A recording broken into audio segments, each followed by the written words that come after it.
Hello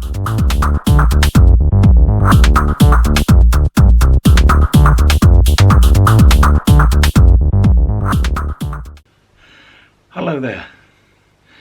Today we're going to be looking at the rear wheel, this whole rear assembly, and I can tell you what you need to do and how you need to do it. Rear drive flange, sprocket, rear wheel, eccentric bearing carrier. Those are the things that are in position here, but everybody worries themselves about this nut here. You only undo this nut if you want to service the cush drive, take the eccentric bearing carrier out, or to replace the disc. That's the only times you ever have to undo that nut.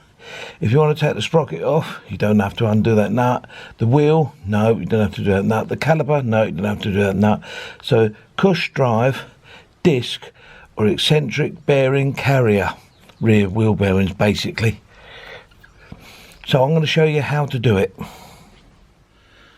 So the important thing here, if you're going to do any work in this area, is see if there's any movement between the wheel and the driven flange. If there's movement like that, that means the cush drive rubbers are worn out. This flange will have to come off, which means that that nut will have to be undone. But imagine you're only replacing the sprocket. What you need to do is you need to take this off, and then you undo these bolts here. They're a nut and bolt. Nut on the back side and a socket head on this side. So remove all of them, and then it's possible then to take the sprocket completely off. So here we've got the last bolt coming off, and then once that's off, the sprocket and the cover removes.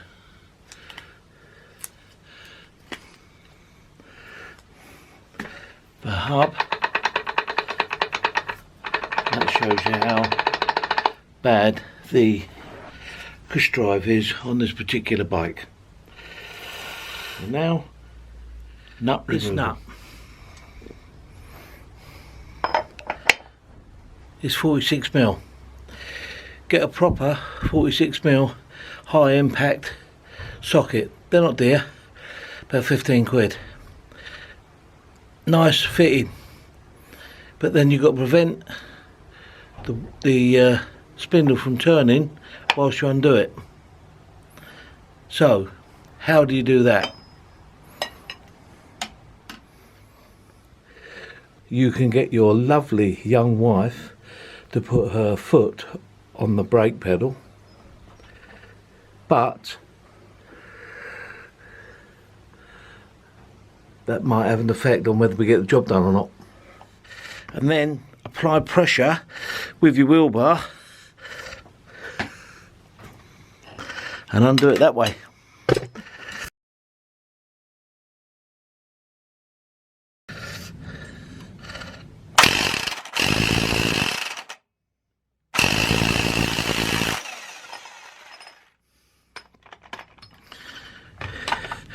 Use an impact gun or rear wheel removal. Pop the cover off, take the split pin out,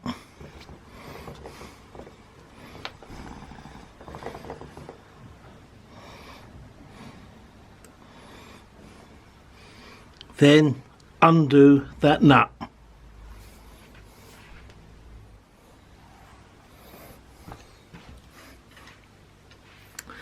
It is 27mm. Remove the nut.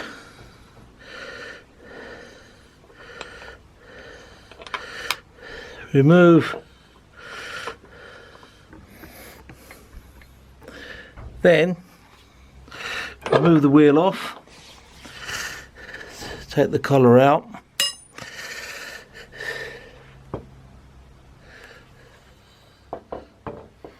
It was at this point that I suddenly realised, in order to remove the rear wheel, according to the manual, you chivvy it around, moving it around so that it doesn't scuff against the disc or the exhaust.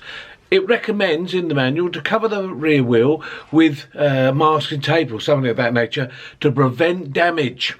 Okay, yeah, fair enough. So I had a go.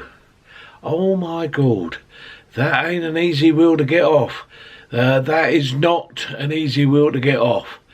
If I had one of those bikes and I had to have a tyre put on it, I would be a little bit worried, because you can't get it off very easily without causing significant damage to the wheel, potentially. So what I've done, because I'm stripping this bike down, we're in a restoration situation, I've decided to take the exhaust off in order to make it easy, because I'm a coward.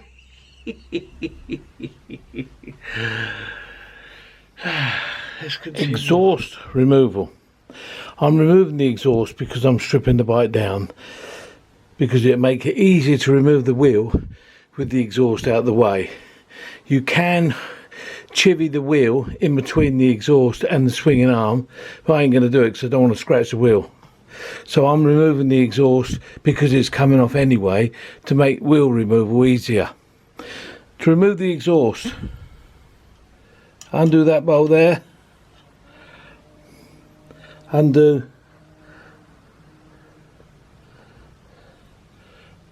that bolt in there,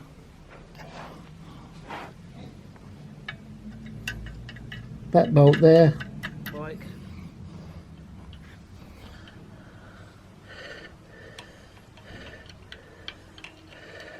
that bolt there.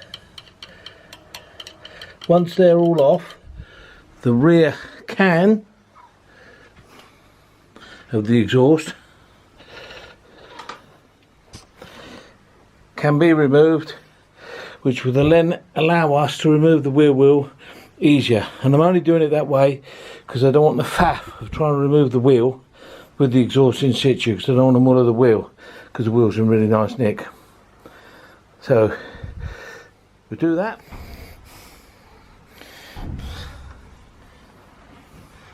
Then, after loads of wiggling, the back end comes off. Lovely.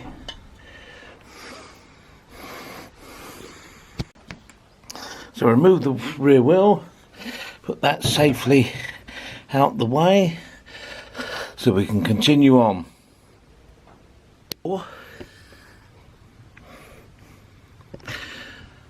Then we're going to continue disassembly. The nut's off, you've got a washer, and then this cush drive has got to come off. So you've got to ease that off. The caliper's got to come off, and then that spindle should pull through the eccentric bearing carrier. We can remove this eccentric bearing carrier, and then this whole assembly then will be completely dismantled, and we can look at the individual aspects that we want to play with. Notice the two caliper mount torque arm bolts. I've got split pins in, this one and that one, so they must be removed before you can actually physically take them off. Take this bolt here off, which is the caliper lower bolt. That'll allow you then to tilt the caliper up and then slide it off.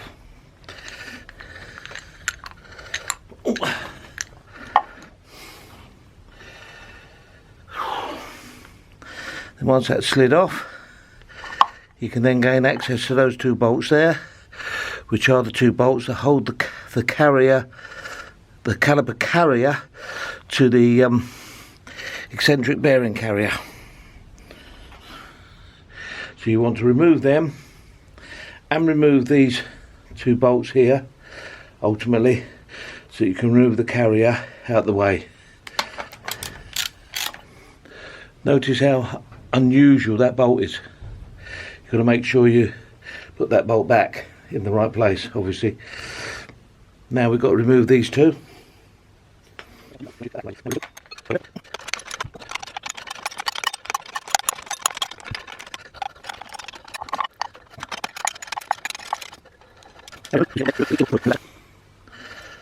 Carrier is then removed, which gives you then the opportunity then to remove the complete spindle through and remove that complete assembly. Put that over there.